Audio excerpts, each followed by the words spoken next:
Hello students, I am Iram Fatima, assistant professor Dayal group of institutions. आज का मेरा सब्जेक्ट है इंश्योरेंस एंड रिस्क मैनेजमेंट।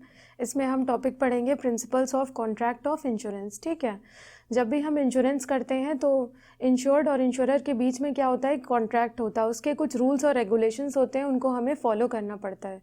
जिसमें से और इन रूल्स को फॉलो करने का सबसे पहला मोटिव ये है कि आपस में दोनों में कॉपरेशन है, दोनों एक दूसरे को कॉपरेट कर रहे हैं। और इंश्योरेंस यहाँ पे इसलिए होता है क्योंकि वो अपने रिस्क को क्या करते हैं, इंश्योरेंस कंपनी को ट्रांसफ़र करते हैं। ठीक है, जो इंश्योर्ड पर्सन होता है, तो आपस में जो इंश्योर्ड है वो आपस में दोनों इंश्योर्ड और इंश्योरर आपस में जो रिस्क को ट्रांसफ़र कर रहे हैं, उनके आपस में एंटिटी जो है वो क्या होनी चाहिए, आपस में इक्वल होनी चाहिए। रिस्क का ट्रांसफ़र इक्वल होना चाहिए। मतलब कि अगर वो मेरे रिस्क को ट्रांसफ़र कर रहे हैं तो उसके बदले में हम उन्हें क्या पे करेंगे, प्रीमियम पे करेंगे। ठीक है, इसमें सबसे पहला और सबसे इम्पॉर्टेंट पॉइंट है नेचर ऑफ कॉन्ट्रैक्ट। कॉन्ट्रैक्ट किस तरह का होना चाहिए। फंडामेंटल प्रिंसिपल यही है कि इंश्योरेंस में जो है इंश्योरेंस कॉन्ट्रैक्ट होता है, एक पार्टी ऑफर करती है, दूसरा उसमें एक्सेप्ट करती है। ठीक है जब एक पार्टी ऑफर करती है और दूसरी या प्रपोजल रखती है किसी कॉन्ट्रैक्ट का और दूसरा उस कॉन्ट्रैक्ट के प्रपोजल को एक्सेप्ट करती है, तो वहाँ पे आ जाता है हमारा कॉन्ट्रैक्ट। यहाँ पे किसके रिगार्डिंग हम बात कर रहे हैं, इंश्योरेंस के रिगार्डिंग बात कर रहे हैं। इसलिए हम इसको कहते हैं कि यहाँ पे एक दे रहा है और दूसरा उसको एक्सेप्ट कर रहा है। कॉन्ट्रैक्ट जो है वो सिंपल होना चाहिए और वैलिड कॉन्ट्रैक्ट होना चाहिए। पर्सन जब भी कॉन्ट्रैक्ट में एंटर करता है तो उसकी फ्री कंसेंट होनी चाहिए। कहने का मतलब है उसके ऊपर किसी तरह का प्रेशर, किसी तरह का दबाव नहीं होना चाहिए, या इंश्योरेंस कंपनी ने उसे किसी तरह का लोभ दिया हो या ज़ोर ज़बरदस्ती की हो, ऐसा कुछ नहीं होना चाहिए। या अपने किसी फैमिली मेम्बर से डर के, धमकी दे के तुम ये इंश्योरेंस करा लो, ऐसा हो जाएगा तो हम उसका इंश्योरेंस का फ़ायदा उठा लेंगे, ये नहीं होना चाहिए। ठीक है, नेक्स्ट है principle of utmost good faith. Utmost means मतलब कि यहाँ पे दोनों ही पार्टीज़ को, इंश्योरेंस और इंश्योर्ड दोनों ही पार्टीज़ को, इंश्योरर और इंश्योर्ड को आपस में एक दूसरे में 100% ट्रस्ट होना चाहिए।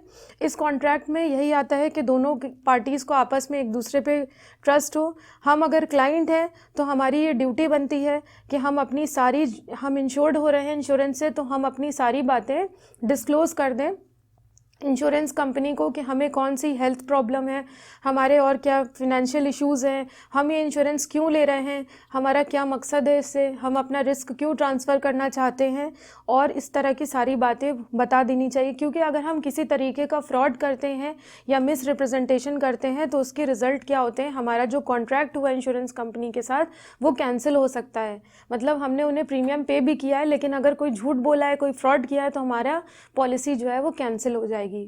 नेक्स्ट है principle of insurable interest. Means इस कॉन्ट्रैक्ट में क्या आता है कि जो इंश्योर्ड पर्सन होता है, मतलब जो इंश्योरेंस ले रहा है, उसका ज़रूर इंटरेस्ट होना चाहिए किस सब्जेक्ट मैटर में, इंश्योरेंस के बारे में। अगर वो वहाँ पे इंश्योरेंस से रिलेटेड कोई चीज़ मिस है तो इसका मतलब ये है कि वो चीज़ें हमारी नल और वॉइड हो जाती हैं। कहने का मतलब है अगर कुछ भी इलीगल हो जाता है तो वहाँ पे वो वॉइड हो जाता है। तो कोई भी इंश्योरेबल इंटरेस्ट अगर नहीं है इंश्योरेंस कंपनी को, अगर वो कोई इंश्योरेबल इंटरेस्ट नहीं चाहता है, मतलब इंश्योरेंस क्यों चाहता है, उसका सही मकसद नहीं है, कोई इलीगल या गलत मकसद है, तो इंश्योरेंस पॉलिसी कैंसिल कर दी जाएगी इंश्योरेंस कंपनी के द्वारा। ठीक है, तो इंश्योरेबल इंटरेस्ट जो है वो एग्जिस्ट करता है उसी टाइम पे जब वो इंश्योरेंस को परचेज़ करता है कि मेरा ये इंटरेस्ट है, मैं इसको क्यों परचेज़ करूँगा, क्योंकि मुझे ये बेनिफिट मिल रहे हैं और मैं इससे ये बेनिफिट उठाना चाहता हूँ जो कि लीगल है। मान लेते हैं कि कोई क्रेडिटर है, उसने इंश्योरेबल इंटरेस्ट दिया है, ठीक है, in the life of a debtor. तो पर्सन मान लेता है कि उसका अनलिमिटेड इंटरेस्ट है, जब तक कि वो ज़िंदा रहेगा तब तक कि उसमें जो है वो उससे कभी भी जो है वो उसका स्पाउस बन गया है तो वो उससे कभी भी इंटरेस्ट का फ़ायदा उठा सकता है। तो इंश्योरेबल इंटरेस्ट है जो कि लीगल है। नेक्स्ट है प्रिंसिपल ऑफ इंडेमनिटी। कहने का मतलब ये है कि हमारा जो इंश्योरेंस है वो सिक्योर और होना चाहिए, और हमें जब ज़रूरत पड़े तो उसके बदले में हमको, जब हमारा कोई रिस्क हो या कोई अनसर्टेन कंडीशन हमारे साथ आगे फ्यूचर में हो जाती है, तो हमें उसके बदले में कंपनसेशन मिले। तो ये जो है प्रिंसिपल ऑफ इंडेमनिटी है, वो ये कहती है कि इंश्योर्ड को जो है कंपनसेट मिलेगा इंश्योर कंपनी से, बस उतना ही मिलेगा जितना उसका इकोनॉमिक लॉस हुआ है। इससे पहले भी जब मैंने पढ़ाया था तो कार का इंश्योरेंस का एग्जाम्पल दिया था कि अगर हमने 65,000 का इंश्योरेंस कराया है और हमारा लॉस अगर 60,000 या 75,000, तो कंपनी सिर्फ 65,000 के लॉस को बियर करेगी। उससे ऊपर अगर जाता है तो वो हमें अपने पास से पे करना पड़ेगा। कहने का मतलब ये है, जितने रिस्क का आपने उनको कवर उठाने का दिया था वो उतना ही रिस्क आपको पे करेंगे, ठीक है, उतना ही कंपनसेट करेंगे। तो इस तरह के इंश्योरेंस में जो है इक्विवेलेंट होना चाहिए कि एक्चुअल लॉस कितना हुआ है और आपने जो पॉलिसी इंश्योरेंस कराया था वो कितने का हुआ है, वो इक्वल में होना चाहिए। वो उससे ज़्यादा आपके लॉस को एक्सीड नहीं करेगा। ये रेगुलेटरी प्रिंसिपल होता है, इसमें बहुत स्ट्रिक्टली वर्क किया जाता है। इसीलिए जब इंश्योरेंस कंपनी उस आपके रिस्क को आपके इंश्योरेंस के कंपनसेट करती है तो वो ये ज़रूर मैच कर लेती है पेपर के थ्रू। जहाँ से भी आप उसकी सर्विस कराते हैं आपको उसके पेपर्स शो करने पड़ते हैं कि ये कार एक्सीडेंट हुआ था, इसमें मेरा इतना लॉस हुआ है, या कहीं भी कुछ गाड़ी में जो है कुछ प्रॉब्लम हो गई है तो इतना इंश्योरेंस था, इतना हम पे करेंगे।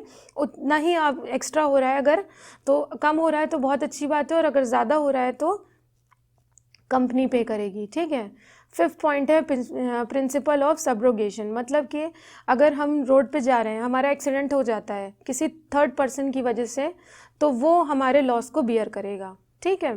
तो अगर थर्ड पर्सन की वजह से हमारे साथ कोई अनवांटेड कंडीशंस हो जाती हैं, अनसर्टेन कंडीशंस हो जाती हैं, तो वहाँ पे हम क्लेम जो है अमाउंट का किसके ऊपर करेंगे, थर्ड पार्टी के ऊपर करेंगे। वो आपके लॉस को बियर करने के लिए रिस्पॉन्सिबल होगी, ठीक है। नेक्स्ट है डबल इंश्योरेंस। डबल इंश्योरेंस का मतलब ये है कि एक ही चीज़ के लिए दो अलग अलग कंपनीज़ या सेम कंपनीज़ अलग अलग पॉलिसीज़ जो है वो कराएं और उनको कंबाइन कर दें। तो इंश्योरेंस जो है वो पॉसिबल है।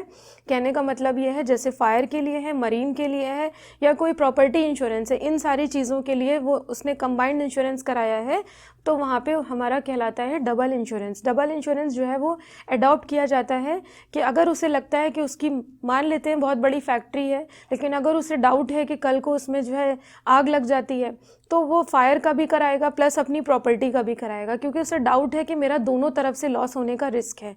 ऐसी कंडीशन में हम क्या करते हैं, डबल इंश्योरेंस कराते हैं, फायर का भी कराते हैं प्लस प्रॉपर्टी का भी कराते हैं, जिससे अगर हमें इन दोनों ही चीज़ों का नुकसान होता है तो हमें उसके लॉस को कंपनसेशन इंश्योरेंस कंपनी से मिलेगा, ठीक है। नेक्स्ट है प्रिंसिपल ऑफ प्रॉक्सिमेट कॉज।